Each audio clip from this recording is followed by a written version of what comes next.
दोस्तों आज हम बात करेंगे जीडीपी के बारे में कि जीडीपी क्या है, इसका क्या मतलब होता है और इसे कैसे कैलकुलेट किया जाता है। अगर आप भी नहीं जानते कि जीडीपी क्या है और इसे कैसे कैलकुलेट किया जाता है तो ये वीडियो पूरा जरूर देखें।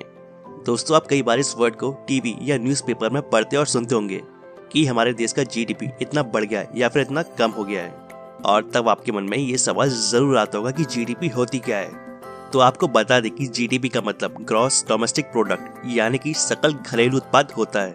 किसी भी तय समय में, जैसे कि एक साल में, किसी भी देश या अर्थव्यवस्था में तैयार होने वाले उत्पाद और सेवा को अगर मिला दिया जाए और उसकी कीमत मार्केट के हिसाब से लगा दी जाए तो उसे ही उस देश की अर्थव्यवस्था की जीडीपी यानी कि ग्रॉस डोमेस्टिक प्रोडक्ट कहा जाएगा।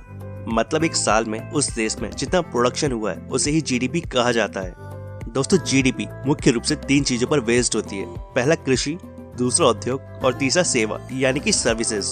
और इन तीनों फील्ड में उत्पादन बढ़ने या घटने के औसत के आधार पर जीडीपी तय होती है। बता दें कि जीडीपी को अर्थव्यवस्था का सूचक भी कहा जाता है क्योंकि इससे मार्केट में होने वाले कारोबार की गति का पता चलता है। दोस्तों जीडीपी में सिर्फ घरेलू यानी कि डोमेस्टिक सामान को ही गिना जाता है।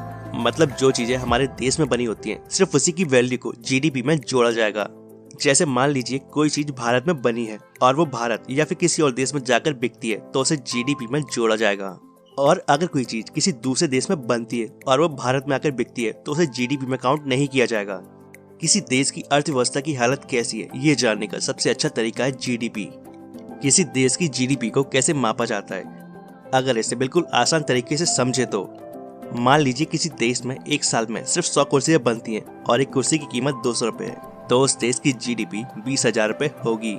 लेकिन आपको बता दें कि जीडीपी मापने का फॉर्मूला कुछ और है जो कि आप स्क्रीन पर देख सकते हैं। GDP equal to C plus I plus G plus X minus M।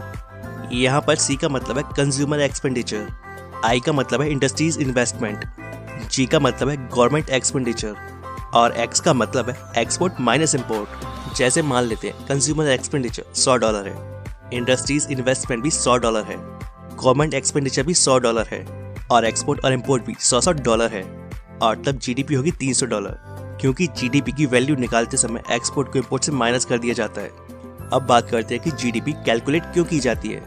दोस्तों जीडीपी किसी भी देश की इकोनॉमिकल हेल्थ के बारे में बताती है। जीडीपी एक नंबर होता है जो बताता है कि देश की आर्थिक स्थिति कैसी है। साथ ही आपको बता दें कि जीडीपी एक निश्चित समय के लिए, आमतौर पर 1 साल के लिए कैलकुलेट की जाती है। जीडीपी को कैलकुलेट करने के बाद जो नंबर आता है तो उस नंबर से अलग अलग देशों की जीडीपी की तुलना की जाती है और पता किया जाता है कि दूसरे देशों के मुकाबले हमारे देश की आर्थिक स्थिति कैसी है। अब जान लेते हैं कि जीडीपी बढ़ती कैसे है। दोस्तों किसी देश की जीडीपी तब बढ़ती है जब उस देश के निवासी उसी देश में बनी हुई चीजों को खरीदते हैं। जैसे अगर आप भारत में रहते हैं और भारत में बनी हुई चीजें खरीदते हैं तो भारत की जीडीपी बढ़ेगी। लेकिन अगर आप भारत में रहकर चीन की चीजें खरीदते हैं तो चीन की जीडीपी बढ़ेगी। दोस्तों जीडीपी का सबसे पहले इस्तेमाल अमेरिका के एक अर्थशास्त्री साइमन कुजलेट ने 1935 से 1944 के दौरान अमेरिका की अर्थव्यवस्था को मापने के लिए किया था, और इसके बाद से इसका प्रयोग इंटरनेशनल लेवल पर IMF के द्वारा यानी कि इंटरनेशनल मॉनेटरी फंड के द्वारा शुरू कर दिया गया। और आज दुनिया का लगभग हर देश अपने देश की अर्थव्यवस्था को मापने के लिए जीडीपी का ही इस्तेमाल करता है। तो दोस्तों अब आपको अच्छे से समझ आ गया होगा कि जीडीपी क्या है और इसे कैसे कैलकुलेट किया जाता है। उम्मीद करता हूँ दोस्तों आपको ये वीडियो पसंद आएगा। वीडियो अच्छा लगे तो वीडियो को लाइक एंड शेयर करना ना भूलें, और अगर आपके कोई सवाल या सुझाव है तो कमेंट बॉक्स में कमेंट करके बताएं। And thanks for watching.